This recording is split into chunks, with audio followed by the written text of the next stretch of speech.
Yes, sir. When a school goes testing optional, what do you use to evaluate the students? I mean, it seems to me that that's when you're one step, kind of way from coverage across different schools, and then if a student decides to apply to a school like that, if they take the test, should they submit it, or should they? Is there a situation where they should? Great question. So this is tied to test optional. So if you're applying to a test optional school, what do we consider if we don't have standardized testing? And for the student that is trying to decide whether to submit or not, what might be a way for them to make that decision?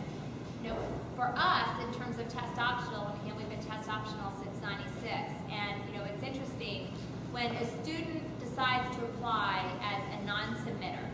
They're signaling to the admissions committee that I believe my transcript, as measured by performance and rigor, is able to stand ably, independent of standardized testing, in terms of giving you an indication of my ability to be successful at your respective place. And so the idea of that transcript, one would argue, it already carries most significant weight, but that transcript in terms of rigor and performance really carries all the way, because you don't have that standardized testing to either corroborate or negate what that performance or potential looks like. Oftentimes students will say, how do I decide how to be a non-submitter? And often we'll talk about the idea that for reporting purposes, in terms of our incoming first-year classes, we'll provide, just as you all have a secondary school profile, we have a first-year profile. And we'll publish what, for those students submitting test scores, what the mid 50% of that class might look like. I've heard families use, and college counselors use as a rule of thumb, if the student falls below the mid 50% of that incoming class, they might want to talk to the admissions office about whether they should submit or not. I'd like to follow up with you, sir, on the AP exams. Sometimes on those AP exams, if you're majoring in pre-med and you take an AP biology class, the schools have in their pre-med program do not want you to skip their biology program. So what they do is they'll take the score that you have, if it's high enough, and they give you elective credit. And you need so many elective credits in order to graduate too. So that's one way of them using those AP exams. You're right. You're hitting the nail on the head. You're right on the money. Thank you. Other question? Yes, ma'am. Up here, then we'll get the lady here and the person in the back right there. Are there, would you say, a large number of schools use the SuperScore or take the SuperScore? Or do you think it's maybe 50-50 or a larger number actually take the SuperScore? Because I believe some do not. It's growing every year. Even some of the highly selectives, for example, Boston College is one that I know of that's been SuperScoring even on the ACT for at least a couple of years now. I don't know how accurate the list is, but there is a list on College Confidential and some of the other websites that if you type in a Google search for colleges that SuperScore, I wouldn't trust it implicitly, but it gives you a starting point, and then you can check with the individual schools. I always tell students, make sure you just ask the college. They're more than willing to tell you if they SuperScore or not. It's not a bad question to ask the college. And some will SuperScore for admission, and some will also SuperScore for scholarships. So, and some will not do both. Okay, so it kind of depends on the school also. Okay, yes, ma'am. For Julie, you mentioned that as freshmen they start taking classes in their major. What about a child who's undecided in their major? That's a great question. So if somebody's undecided, we usually recommend that they start in the College of Arts and Sciences, which has the most variety of majors. But you can start in any of the schools as an undecided major. You do not have to start with a major your freshman year. You could be in the business school undecided. I'm not really sure which major within business I want to study or which major within engineering or art I want to study, but you're getting a broad-based exposure to the field from your freshman year and an introduction at that point. But if you really have no idea, then we usually recommend the College of Arts and Sciences, start with liberal arts, and then once you're taking classes in other areas, if you decide to transfer to another specific school, that's fine. There was a question way in the back, and then we'll get you, sir. Yes. Assuming my son gets accepted to a wonderful institution like WashU, it also ranks in the top 10 list of most expensive institutions in the United States. How do I pay for it, or not put my son in? That's right. Absolutely, sure. I think, and that's a great question to ask of WashU and any school is, and for the parents, I think this is really where it's your part, your role in the process to talk about financial aid, to talk about scholarship opportunities. So at a place like WashU, we do offer financial aid, and it's our goal to make it possible for every student that we're admitting to make it possible for them to attend. That's our goal. We work individually with families, so you will submit financial information in your financial forms that are need-based. So we have need-based financial aid, we have merit-based scholarships. Okay, they're two different things, and they can be combined, but they're two separate things. So families or parents will submit financial aid forms either through an institutional form. Washington U has an institutional form that you can use, or you can use the CSS profile followed by the FAFSA. You submit those forms to our student financial services office. For admission, what we do is we'll go and look at the academic credentials, the whole application. We're making our admissions decisions. Families are submitting that information financially to financial aid. Once we submit all our decisions in, financial aid then syncs up with us and tells us, here's the packages that we're going to be able to offer these families. And so then that comes along with your admissions offer. Soon after that, you'll get your financial aid form. And then the families can decide, is this enough? And if it's not, call the office and say, this isn't what I expected. And oftentimes those forms may not tell the whole story, so it's worth the extra call if it's not what you're expecting.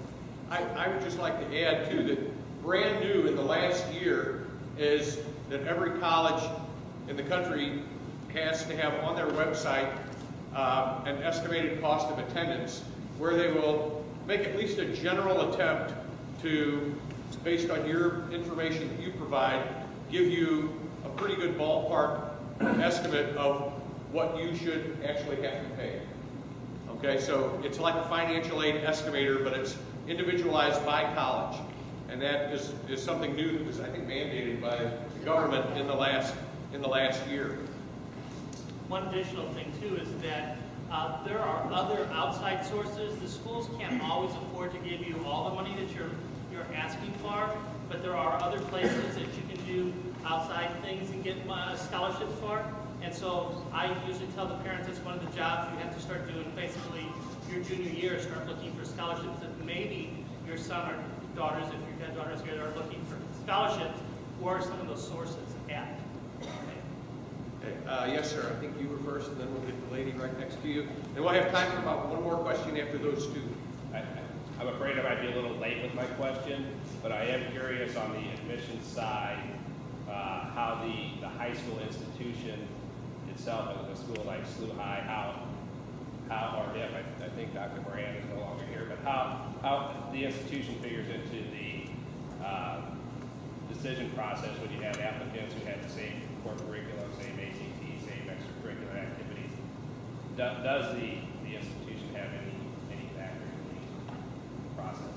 Well, let me just say, the question, so you've made the investment, right, for your children to be here. And the idea is that it will pay dividends in terms of thinking about college and their preparation for and their ability to be successful. Keep in mind there are 22,000 secondary schools in this country, all right?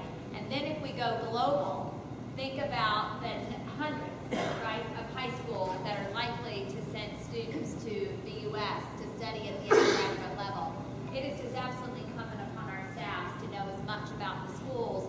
There may be annual applications that we receive from schools, or there may be a school with whom we've not received applications, and it's a responsibility to know everything that we possibly can. Because it's a new school and we don't have a sense of curriculum, we don't have a sense of student performance once they arrive at our respective place.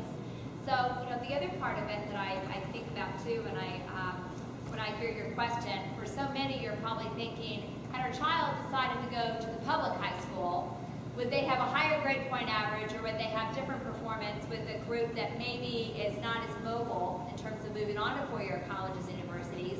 And yet here, obviously, 100% matriculation rate, and students are obviously high performers. And the idea of your students being reviewed by colleges and universities, we know that they are already in a challenging and competitive academic environment, which bodes well for their ability to be successful once they reach a college or university climate, right? So the idea of being in a college prep program, expected of them to contribute as a citizen, right, to this school, to this place. There are assumptions that we make based upon the decision to be here and what we know about SLU High that informs us to make really good decisions about offering admission to your sons. I think the question is that if in fact it's any one of our schools that might have a dozen plus applicants, how do we make the decisions if they appear to be very similar, right, in terms of their academic performance, rigor, extension, outside the classroom, co-curricular, etc. It depends, frankly. It depends in a highly selective environment in terms of our admissions process. 85% of the students applying to our schools are capable of doing the work once they get there. That's really tough because at the end of the day, simply meeting the profile of our school does not guarantee admission. So say, for example, if we have a dozen students and those of the dozen, maybe 4 have decided to apply early decision, right? Well, there may be attractive characteristics or attributes about the 4 who decided to apply early decision. They are applying in a smaller applicant pool, perhaps a little bit more intensive review process in terms of thinking about those different buckets I talked about that might make a class of 600. Maybe 3 more that applied early action, so they're reviewed earlier in the cycle.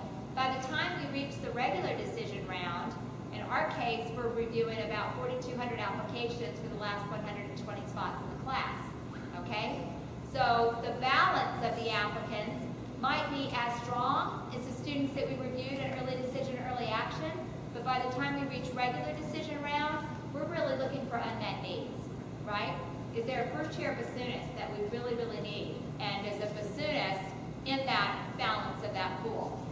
They might all be admitted. We may not be able to take all of them because of decisions that were made earlier and because of the idea of geographic diversity, racial ethnic diversity, socioeconomic diversity. So any number of characteristics could determine. But I think that families always think, there's a quota. There's a quota. We know that they're only able to take X number from our respective school, and that's just simply not the case. And then I would say lastly, what an investment and what an advantage for your sons to be here, but simply being here is not the hook, if you will. With opportunity comes responsibility, and we assume that because your sons are here, they're going to make the most of the experience and the opportunity that they've been given, and that we'll see evidence of that when we review their application. Okay, I'm seeing lots of questions. How are you on time? It's about 8:40. It's 8:40. We're 10 minutes over. I hate to cut it off, so if I can ask, if you have questions, maybe from this point on, you come down. We'll be glad to talk with you individually. Thank you all very much. I would like to invite you all at any time to call your son's counselor if you have questions, if you have concerns, if you want our opinion. We're here to serve you. Thanks again for coming. Feel free to come on down.